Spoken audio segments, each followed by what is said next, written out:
ज्यांच्या विषयावर तुम्ही बोलत आहे, महाराष्ट्रामध्ये तोडीमध्ये, ब्लॅकमेलिंगमध्ये आणि वसुलीमध्ये त्यांचा नंबर 1 काम.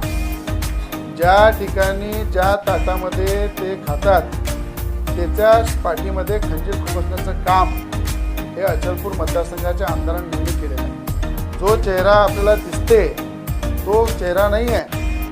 तो चेहरा फक्त पडद्यावर जसा दिसते तसा आहे, पण अंदरचा जो चेहरा आहे कपट आणि छल आणि सगळ्या गोष्टीमध्ये जेव्हा मी म्हटलं होतं बाप बडा ना भैया सबसे बडा रुपया, जेव्हा त्यांची झुमली होती की खोक्याचं राजकारण कसं झालं, एका मागच्या सरकारमध्ये राहून मंत्रिपद भोगून तिथून बाहेर पडणे खोक्यासाठी आणि आज पुन्हा त्यांचं महायुतीला ब्लॅकमेल करणं चालू आहे की मला 20 सीटा लढवायच्या.